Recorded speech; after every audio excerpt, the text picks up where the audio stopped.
echo. Is it an echo? Yeah. I wonder why. Is that better? Testing 1, 2. Yep, that's better. I can hear that my echo is lower. Yeah. First of all, how have you been?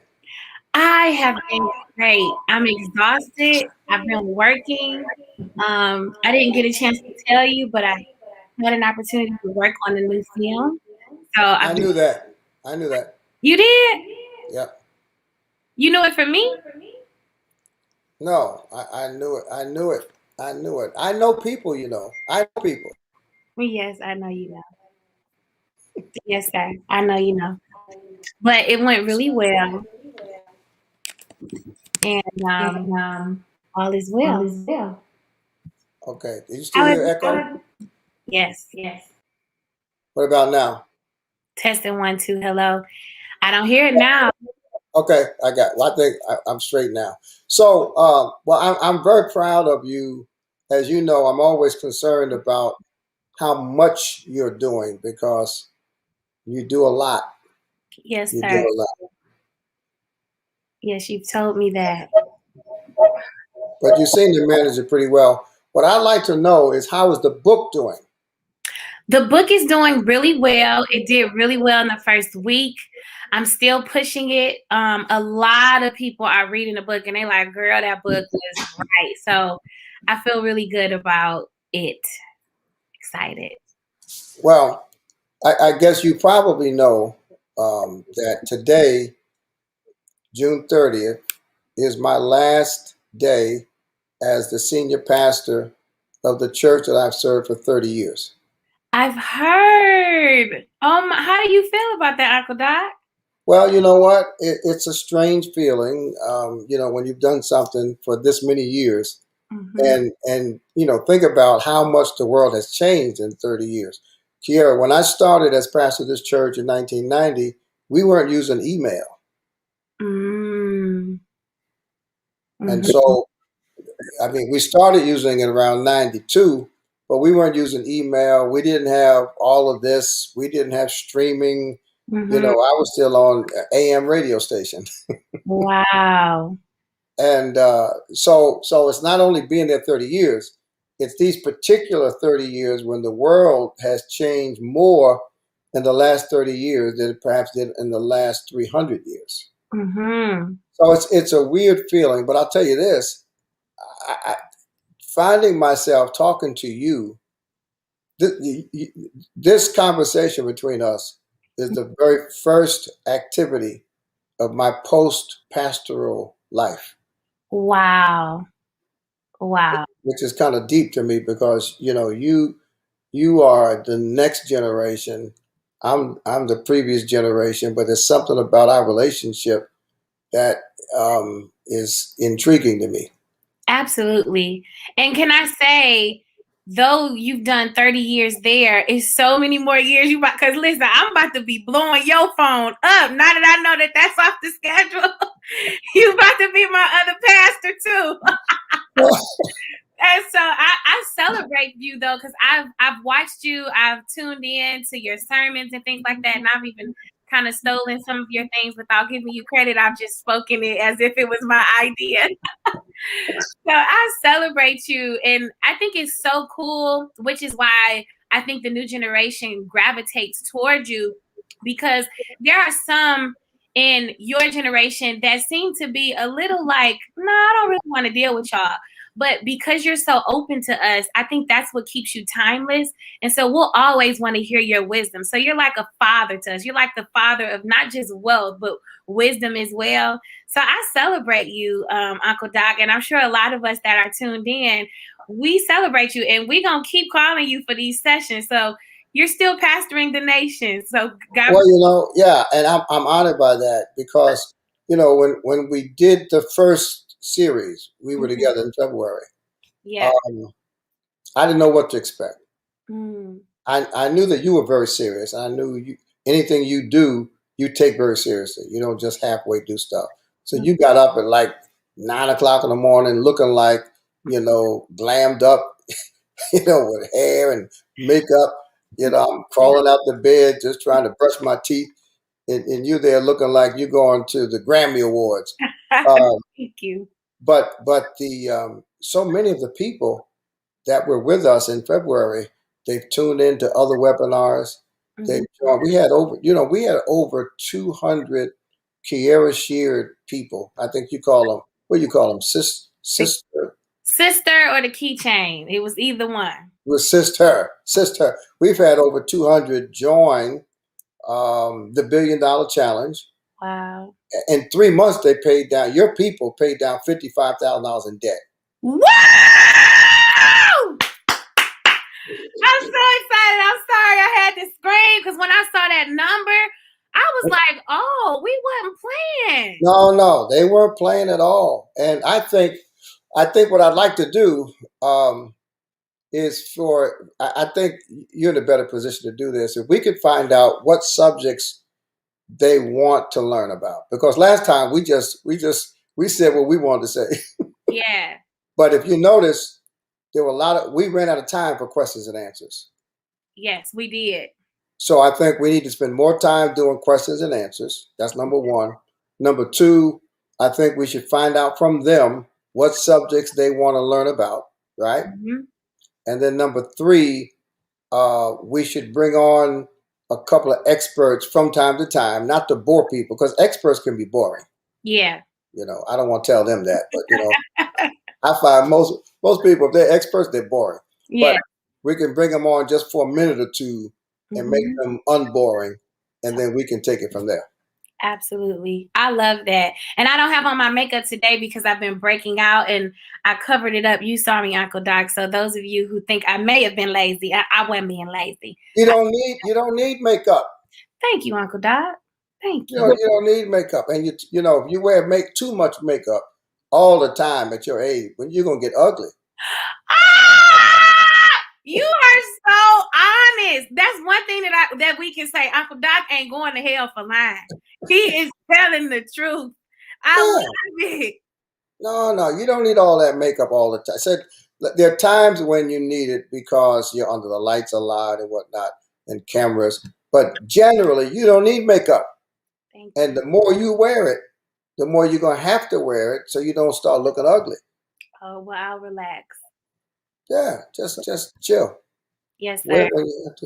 Now your dad. Now I prophesied, I campaigned hard. How's he doing? He is doing so well, Uncle Doc. It brings tears to my eyes to see how he's owning just this space that he's in.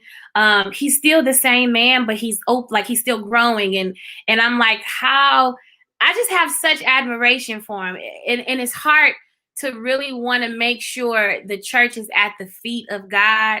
That inspires me because you'd think elevation would kind of boost your head up, but he's still like my friend just called the other day and she was like, do you know, I just called Bishop just like on some pastoral advice. And he answered my call while he was going to the airport to his installation. And she was like, that brought tears to my eyes because he's still reachable, but he's the presiding bishop of millions of people.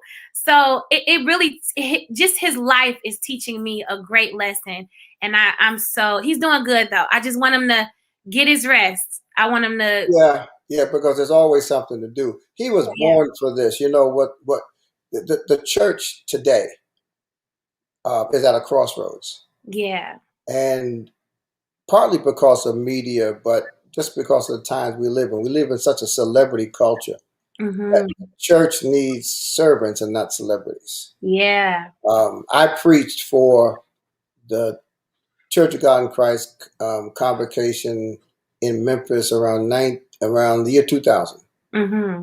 Bishop Chandler Owens was presiding bishop, and he had me come down and I preached, and I saw a lot of potential. But today, our people need servant leaders. They don't need celebrities. They don't need dictators. Yeah. They need pastor servant leaders. And your dad is just built that way. He doesn't have to do anything but be himself. Yeah. Yeah. It's special. And it's funny you said that because we were in a conversation and he just said, it's nice to be important, but it's more important to be nice. And Right, I was just like, wow, that's just a lot of people don't say that, in such high spaces, if I can say it that way. right, right, right. So I'm proud to not just be his daughter, but to be under his leadership. Yeah. I thought about you too because see, your whole family, you stayed grounded in the church. I think you know that I was Tremaine Hawkins' first manager. Did you know that? Yes, yes, you Okay, so when Walter Hawkins asked me to manage Tremaine, I was honored to do it. I loved the family. He needed help because he couldn't do it himself. He produced, but he couldn't manage it. yeah. And of course, because of Tremaine, BB and CC asked me to manage. BB and CC were from Detroit, so then Commission asked me. That's how I got in it because of Tremaine. Mm-hmm, Um, but there was one group who I won't name, very popular back in that day, mm-hmm, and I went to meet with them to manage them. mm-hmm, Uh, and I asked them the question, "What church do you all attend?" And right away they said to me, "Well, this group is our church." mm-hmm.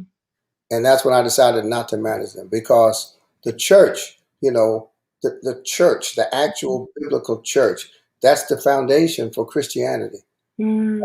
It's not recording, it's not the studio, it's not the arena, it's the church. And God has blessed your family because you're a church-based family, and Mm-hmm. everything else stems from that. And Yeah, God honors that. yeah, absolutely. Yes, sir. I'm just, when you talk, I just take stuff in. I have less to say. So thank you, but I'm listening and making sure that I maintain that. Yeah, yeah. So when are we gonna do whatever we're gonna do? We're gonna do like the same thing we did last time. Yes, I would love to. And it's time for us to do how can I say, a reconnecting with the sisters anyway. And Okay, we're actually working on something. I was just speaking with Chris about it, but we wanted to do something like after the holidays. So maybe at the top of the year, because I have some other things. It good. could be sooner, but I think it'll be dope if we could Zoom you in while we're together physically and just learning together, and we're getting up, in the morning and just coming. I think it'll be dope if we were just together. So I guess let's like discuss it more and figure Okay. it out. But Yeah, I let's do that. Now I have an event coming up. Last year we did. It's called a debt-a-thon. You know Mhm. what it's like a telethon, but we have operators standing by so that people who are drowning in debt can call and get immediate help. Wow. And we had a lot of people. This year, it's not going to just be debt. It's going to be investments. It's going to be real estate. I know you want to talk to me about some real estate. It's going Hmm. to be debt. It's going to be student loans. So it's going to be a 3 hour special. And I'm gonna need one song and one like 3 to 4 minute thing like this with me and you talking on it. Yes, sir. Let's And do it. we'll pre-record it Yeah. so we can work it around your schedule. Okay. We're calling it FinFest 2021, short for Financial Festival. It's going to be a financial festival where Love people it. can get immediate help to impact their future for 2022. All right. I love it. Yes, sir. Let's do it. So you and Fred will be my gospel artists, and I got to get some secular artists that don't cuss too much. Yes, sir. I'm so excited. I'm excited about this because I think I'll say this.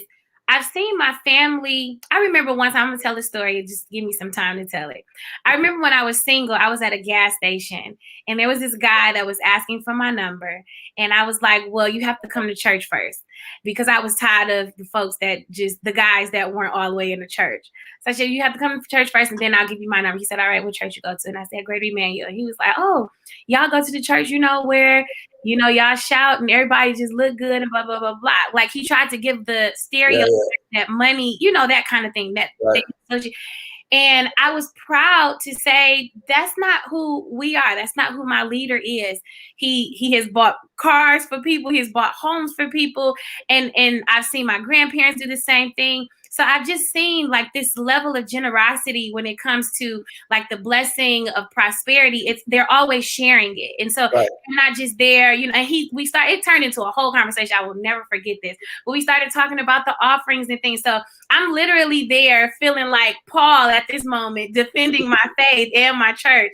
But I said all of that to say, I think what makes me proud about my faith and about where I come from, and attaching myself to even like extending my family, where I'm like, hey, Uncle Doc, can I just attach myself to you? Because I see that the blessing of prosperity, or the blessing that we say that's pressed down, shaken together, and running Right. over, it's a blessing where you have to share it.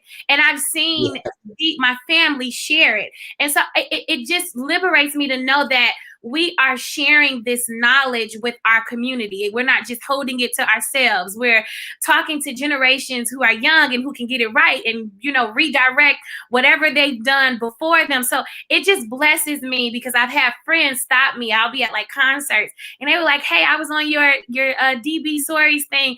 And I'm like, you were, it was like I didn't expect them to be on there. And to see how they was like, yeah, that was the one I was on. Everything else is dope what you doing, but that one hit home. And so it just blesses me to know that I'm not just, talking in the public. And it's like, no, we paid off $56,000 of debt, Right. and we saved some money, and it can be more. So that was a lot, but I'm just really blessed to be attached to you, to be able to do this for people who are my age, who are younger, and even some seasoned folks. So I'm really excited. Well, almost everything I've done since February, at least one person has put in the chat or come on camera and said, I met you with Kierra. Wow. So you've got a reach, you've got an impact, and we want to build on it. And I just appreciate the friendship, the partnership. I want you to pace yourself, because you got a whole road in front of you, and you're the only you we have. We don't have now. Maybe we'll get another you, but right this minute, at this time in history, you are the only you we have. You're the only artist, gospel or secular, that's pouring into people and not simply trying to sell to people. And I'm hoping that you'll be the kind of role model that'll cause other young artists to see this is the right way to do it. So thank you. Thank you. Thank you. Well, I get emotional too, because you know how we have people that we grow up in the church with, and you just organically grow apart from them, and you look back and it's like you're stuck. You're still the same person that I left when we were in high school or when we were in college. Right. And I just wish, and also it's almost like, you know how we have a passion for some people, and it's like, I see so much in you, but it's up to you to tap into it. Like, I can go and give you all of this, and now I'm seeing that there is a such thing as some people just not wanting it for themselves, but there are some people that really want it for themselves, and these are the folks that are on here. And so it really hits home, because it's not just a song now for me that I'm singing. It's like I like helping people. My Nana, she always had toys in her office for not just her grandkids, and sometimes she would make us give our toys to other children that were from the church. And it just blessed me to see that, some of those young people, because when we would go and we turned into being teenagers, we had more in-depth conversations. And I had the opportunity to learn, like, oh, this is why Nana had a heart for just other people, because you don't know where they come from. If you got it, give it to somebody else. Right. So, I have literally learned that the more I give, the more God gives to me. yeah. It's just absolutely true. And coming out of the pulpit now, I still have this, really an obligation to serve people and stay in touch with people. So right now, there are three ways I've decided I'm going to stay in touch with people, since I'm not a pastor. One, I do an email every morning called Meditations for Financial Freedom. People sign up at my website. Two, I'm using YouTube because it's a good platform, and YouTube is the second most used search engine.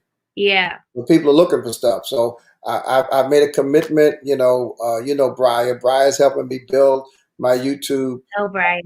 And it's DB stories, just like you got me about 1,000 Instagram followers. So give me 1,000 YouTube subscriptions. So it's email, YouTube, and Kierra Sheard-Kelly. Yes, love it. Because you're bigger than an artist. You're a platform. So I'm using you as a platform to reach people, because your people are loyal people. They show up. Yeah. They say nice things. So I want some of your. How many followers do you have now? About 3 million. No, not yet. Hopefully I'm there. But I love them so much. You are so right, Uncle Doc. They ride for sure. But yeah. I wish I had 3 million. Eventually I'll be there. You will. About 2 or 3 more weeks. We'll get there together. All right. Yes, sir. Let's get it. All right. Let me ask you this, Uncle Doc. Yeah. How do you feel? I think you told me the Deltas, and you've done so many other endeavors where they paid off so much more debt. I would love to encourage those that are a part of this group by asking you first, is it normal to start off with this number and it grows? Have you done that before? No single individual has done this. Wow. None. See, the Deltas are a national organization. Okay. And the Deltas, it's top down. See, the Deltas decided that they were going to embrace D-Free as their national program. So the national president signs the documents and they send out to all the chapter heads, so they're set up that way. You're just an individual, you're one person, and you have sisters and friends and fans and followers. And you said, you know what, I believe in this. It would be good for you. You're the first individual, of course, other than myself, it's my program. So, but you're the first individual who would use your platform to empower your people. Because listen, if you pay off $5 of debt, that can turn into $25 in wealth, because you're no longer having to pay it out, but you can invest it in something that grows for you instead of paying it out to somebody else that you're making rich. Yeah. So it doesn't sound profound, but it's absolutely profound. I got where I am by starting with paying off all of my debt. Got it. And I am somewhere. I mean, I don't tell all my business, but I'm doing okay. Absolutely. And I'm a witness. So I did absolutely participate in in what we were doing. I just kept having a hard time creating my profile, but I was zoned in. And it wasn't because of the system. The system was very user friendly. It was just, I was going off of my notes from our sessions, and I was literally applying those notes and journaling like what I was paying off. So if I can just announce that I paid off $10,000, more than $10,000. Worth of debt. Yes. So I want to make me holler. So I'm really excited. But I wanted to ask you this, Uncle Doc, and I was just talking to my mom about this. I'm sure a lot of those that are watching may want to know the same question. And I think we talked about it briefly in our sessions. How do you feel about leasing cars versus owning cars? Because I've learned cars depreciate when you drive them off the lot. So do we really want to own those vehicles, or do we just want to own real estate? Anybody who has a business should lease the car, because it's a business expense and it reduces your tax liability. Okay. If you don't have a business, if you can't use a car note as a tax deduction, I would prefer to buy a used car with cash. Oh, okay. Buy a used car. Okay. Yeah, because when you buy a brand new car, just as you said, when you drive it off the lot, it loses thousands of dollars in value. So I would never buy a new car, but I lease a car, because if I make $100,000 in, say, speaking fees, and my lease payment's $1,000 a month, then that reduces my income, so I don't pay as much taxes. Love it. Okay. Good information. Yeah. Yeah. And most of us should be a business. Most of us at the very least, we should incorporate our names Yeah. because your cell phone, your gasoline, a number of things that you spend money on every single day can be legitimate business expenses. And you're basically talking to people who are self-employed, correct? I'm talking to people who have jobs too. Okay. Okay. I'm talking about because if let's say I have a job, but someone wants to hire me to come watch their house over the weekend while they go away, they're going to pay me. They should pay you into your business. Any side hustle that you have should be a business. Yeah. Yeah. We'll do a lot of talking about this in our sessions. I can't wait. I just how can I say this without telling all my business? I am now into that. Good. I'm now into that. And I had to learn because I was like, I don't want to pay somebody to drive a car. I don't want to pay, and that's what it felt like with leasing. But now I'm like, well, like you said, when I drive, I like the way you said it better too. When I drive off the lot, I'm losing thousands of dollars or in value. So I can't wait for us to have our session. Okay. So, yes. But you can call me anytime. Of course. Yes, sir. Yeah. Okay. Well, congratulations. And 30 years, 31 years. Yeah. Well, it's 30 years and 8 months to be specific. Wow. Can we just get a whole bunch of hand claps on here for Uncle Doc? 30 years for being dedicated, committed to the kingdom and the gospel and people. Do y'all know we can be crazy with our pastors? We can wear y'all out. Oh, Lord, please. And the church grew. When I got there, the church had about 800 active members. And wow, we got about 7,000 now. Wow. So, and the church is strong. Listen, Kierra, I did not want to stay there so long. They had to roll me out in a wheelchair to get me out of there. Wow. The church, right now, last year we had our best year. The church grew spiritually, it grew numerically, it grew financially. And so I'm turning it over at a time of tremendous strength. Yeah. To a younger pastor, and I'll be right here to help him. But, I didn't want to wait until the church got so weak that he had to come in and almost start from scratch. Right. And even that is commendable, Uncle Doc, because I can say that I've seen some of my brothers kind of be like, that the fathers, they want stuff to themselves. And it's almost like they want it until, like you said, the well has run dry. But you're like, no, I embrace sonship as we should as well. Right. But I think it's so dope that people you're showing us that we don't have to die in seats and we don't have to be intimidated by the new generation. We should make it easy for them. That's what legacy is. So thank you so much, Uncle Doc. No, thank you. Thank you. Thank you. All right. I'm going to eat dinner. Y'all see how he just ends the conversation? Yeah. We've been on 27 minutes. We're at 27 minutes. All right. Love you. All right. So listen, let your people tell my people. That's how they say it, right? Yes. Your people tell my people. And let's make the commitment so we can get it out there and get people ready and get going. I have a special book just for business people, Mm-hmm. So we'll use that next time too. Okay. Sorry, yawning. You yawn. You blame it on me. You yawning too. Love you, Uncle Doc. All right. Tell the family hi. God okay, bless. I will. All right. See bye-bye.